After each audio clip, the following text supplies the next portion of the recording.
Welcome to episode 58 of the Selling Your Screenplay podcast. I'm Ashley Scott Myers, screenwriter and blogger over at sellingyourScreenplay.com.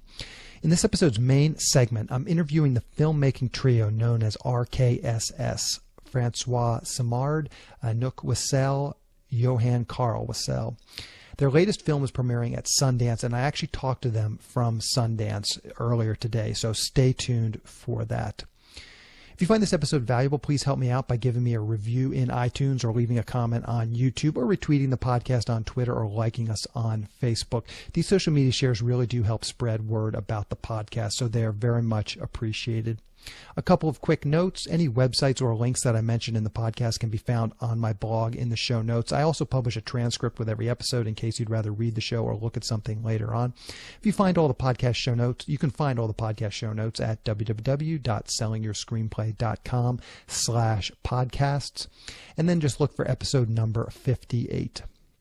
Also, if you want my free guide, How to Sell a Screenplay in 5 Weeks, you can pick that up by going to sellingyourscreenplay.com/guide. It's completely free. You just put in your email address and I'll send you a new lesson once per week for 5 weeks along with a bunch of bonus lessons. I teach the whole process of how to sell your screenplay in that guide, how to write a professional logline and query letter, how to find agents, managers, and producers who are looking for material.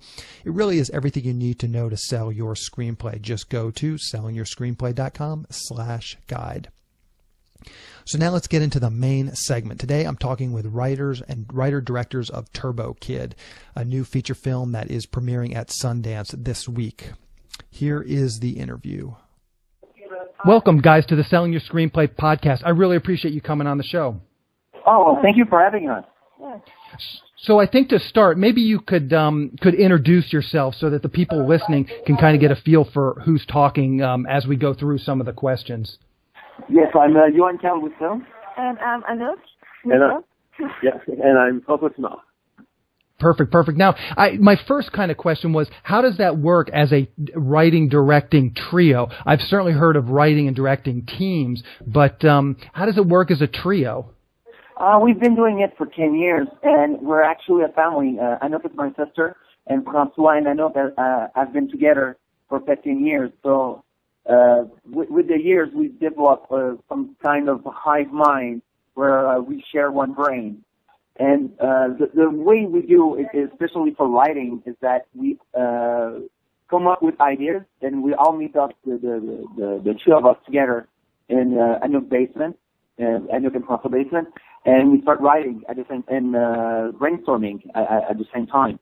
All the two of us at the same time in the same room. Yeah, we could say that's the only time that we really argue. But because we want to have a story that the three of us like. Yeah. And actually, that's the best way to have a good script, I think. Yeah, it keeps us on our toes and not to be complacent with what we write and to always challenge ourselves and question ourselves. Yeah, because when we get into a disagreement, we really have to debate our idea and really make the two others understand why you want to go this way and why for you it's the best way to go. So yeah, I think it's okay. And there's never any hurt feelings. Obviously, you guys are close. There's never any hurt feelings. There's never any feeling like two of you are ganging up on the other one.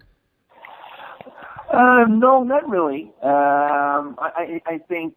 It might happen that two people like one idea and one person doesn't like the other idea, but we do not process with a system of votes. It's not like we have two votes and we have one vote. Too bad.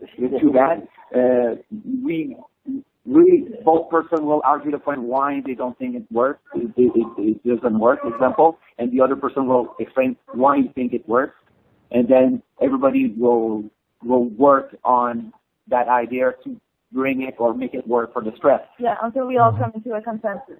Yeah, exactly. Yeah, consensus is important for sure. Okay, so you guys are up at Sundance right now. You're premiering your new film, Turbo Kid. I know our time is limited, so let's get right into this new film that you guys are premiering. Perhaps you can give us a logline for it, just if people are listening to the podcast and don't know anything about your film, maybe you can just pitch it in a sentence or two. It's a post-apocalyptic BMX gore love story. It's pretty hard to actually it's a pretty special film. It's the story of a young orphan that will need to find the superhero that lies inside him to save the wasteland. And the girl of his dreams. Yeah. Okay, so let's talk about what inspired this movie. It definitely had that, and I read an article that this was kind of what you were going for, sort of a throwback to those 80s post-apocalyptic B movies. I mean, there was a movie I saw as a kid called Cherry 2000. I mean, there was a lot of these movies that came out at that time that kind of, this very much reminded, you got sort of the colors that used, the color palette that used, and the cutting and the story. The whole thing did really, it seemed like one of those 80s sort of post-apocalyptic movies. So maybe you can just tell us what sort of inspired you to write this and make this movie. Definitely, Cherry 2000 was a huge influence. The Mad Max, also the Italian rip-off of Mad Max. Like the New Barbarian. Yeah. We really like those kind of movies, but also Ben Splendid, The Goonies, Never Ending Story. Yeah, also. We really wanted to do a movie about nostalgia. And films that we grew up on and touched us. And so we wanted our film and our script to have a heart to it. Like, we've done gore, we know gore, but we wanted something that people could relate to and connect to those two characters through that very violent world, but still being, it's like a movie for your inner child, but it's not a kid movie, but it's like a long, lost, twisted kid film that somebody would have found from the 80s. Yeah, we hope that everybody that grew up in the 80s will connect with the movie. Yeah. And both on the aspect of the story and the aesthetic, we really wanted to make it as it was a movie that was discovered, like a last movie from the 80s that was discovered. And I think it's important to tell that it's not a spoof. Yeah. We really wanted to be authentic and genuine. Yeah. Yeah, because we have a genuine love for those films, and we wanted to make not a spoof, like something that would feel genuine. Yeah, no, you guys did a great job capturing that. Literally, if you watched this in the 80s, it would have fit right in with the Cherry 2000s and those other types of films. So you definitely captured that. So let's talk about Sundance for a moment. As an independent filmmaker myself, you always hear you need a good producer's rep to get into Sundance. Maybe you can talk a little bit about sort of your journey getting into Sundance, the political aspects, kind of how you ended up getting this film in and got to Sundance. We met Charlie Raff during Fantasia, and we showed clips of the work in progress of Fantasia is a film festival in Montreal, and we showed clips of Turbo Kid where we were at with the work. It didn't have any grading or anything, and Charlie really liked what he saw and said, I would. When you're ready, please show me, send me a copy of the film, because if I like it, I would like to play it in Sundance. So we started working really, really hard to finish our edit in time, and we submitted it, and we got the call. We were in New Zealand because it's a co-production Canada New Zealand, and so the post-production is done in New Zealand, and we got the call one early morning in New Zealand from Charlie. Yeah, it was incredible. I remember picking up the phone and it started telling me like, "Hey, we're going to see each other in Sundance in January." So yeah, we were like over the moon. I mean, we slipped out. We were dancing on the bed and jumping and going crazy. Yeah. Let me take just a quick step back and clarify a couple of things. You mentioned, is it a film festival, Fantasia? Maybe you can just tell us what Fantasia is for people who don't know. Fantasia is a fantastic film festival in Montreal, and they now have an international co-production market inside Fantasia. That's where actually we met our producer, Anna He, our Canadian producer. it's fantastic. And also Jason Eisner. We met him there the first time. Yeah, sure. And why? So you guys had a rough cut of Turbo Kid. Why were you at Fantasia, and what were you showing there, or you were just there networking? Because Turbo Kid went through the market for to find its financing. So we're the first baby out of that market. We're the first film that has been produced and finished from that market. So since we finished the principal photography, Fantasia was proud and made a special day for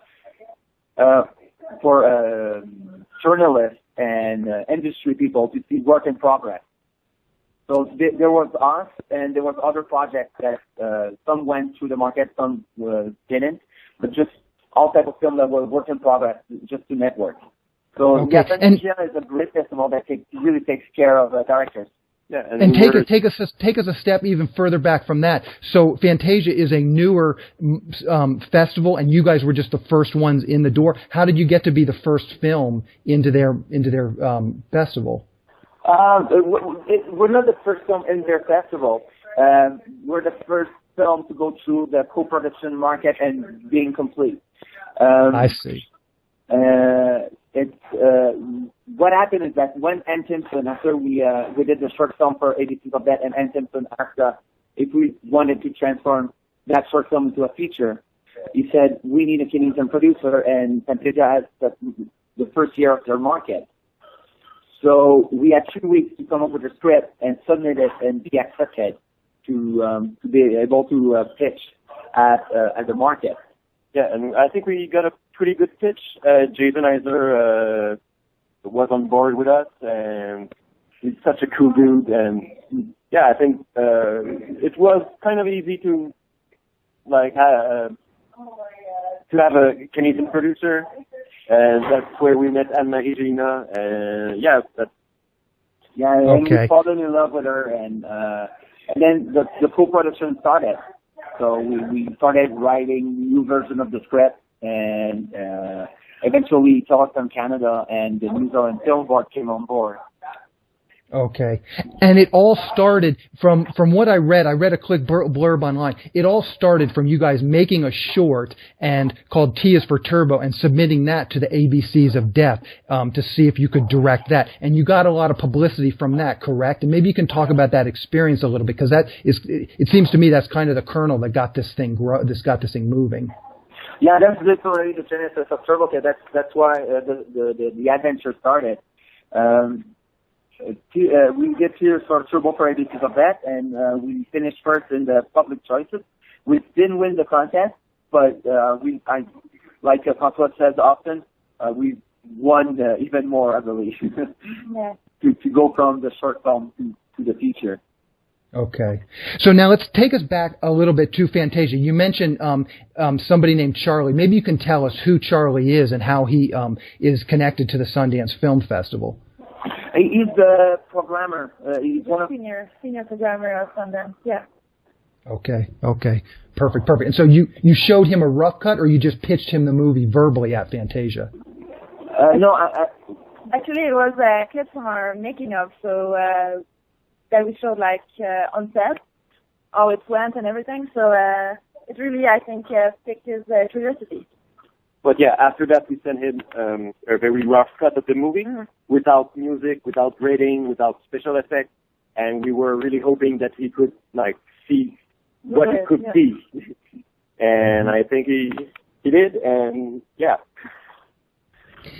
Now, so explain to our audience, you're in Sundance, and it's called a midnight movie or something, correct? And what does that exactly mean? Oh, it's the crazy part of Sundance. It's all the crazy movie goes to midnight. And it's the Midnight in Park City, Midnight in Fiction. And actually there's only 8 movies being cited, so we feel pretty blessed to be here. We're very lucky. It's something. And we heard that the crowd in Sundance is pretty crazy, so can't wait. Yeah, that's perfect for us. Sure. So maybe you can just tell us quickly, what do you guys have next on the docket? What are you guys looking to do after this film? Sorry. We're currently writing another feature, and we also have another project lined up maybe that we could direct that's being written by someone else. But yeah, and maybe Turbo Kid 2. Yeah, that would be crazy.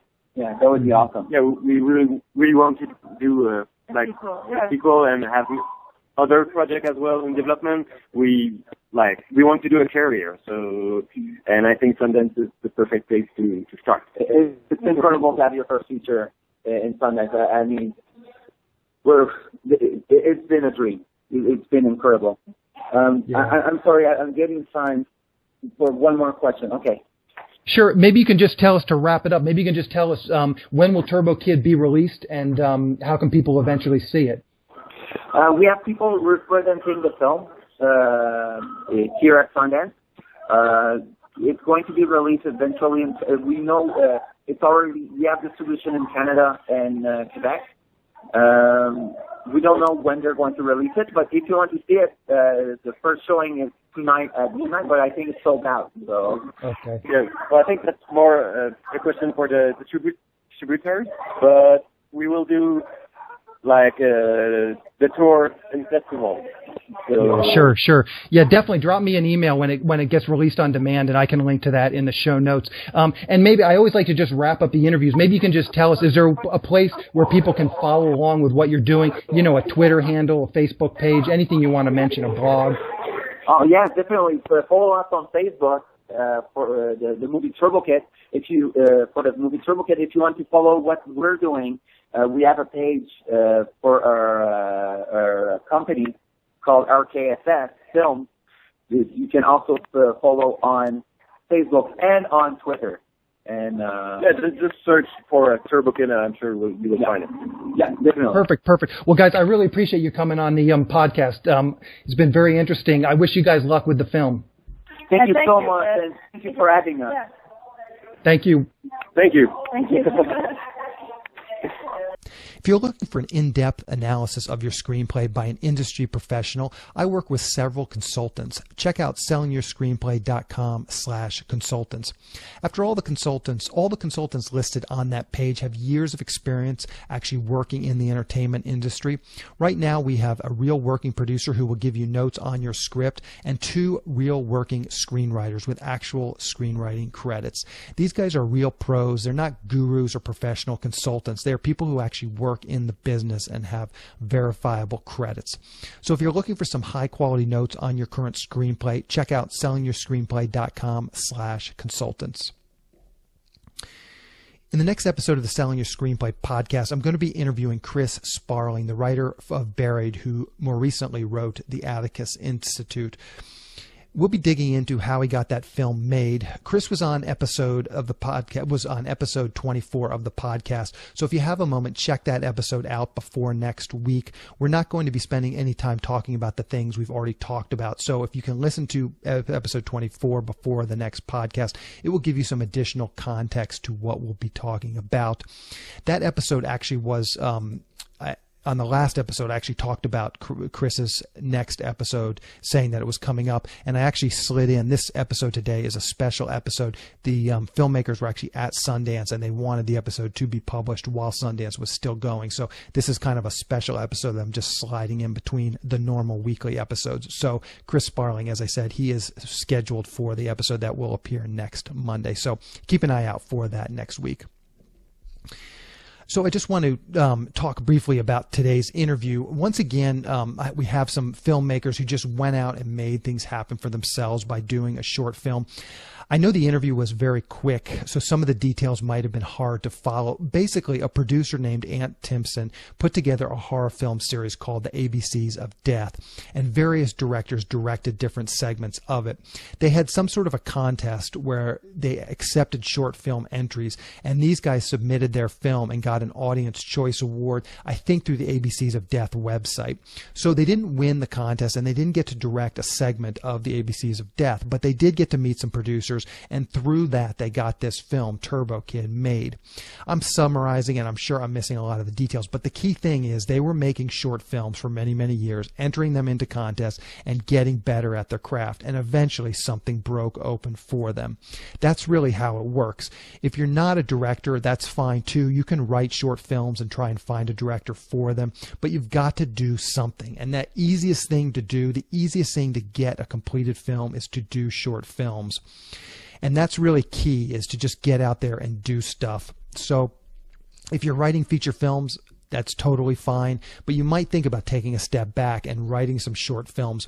I talk about short films and how they can launch your career in episode 4 of the podcast, so go back and have a listen to that if you think this might be a strategy you want to pursue. Anyway, that's the show. Thank you for listening.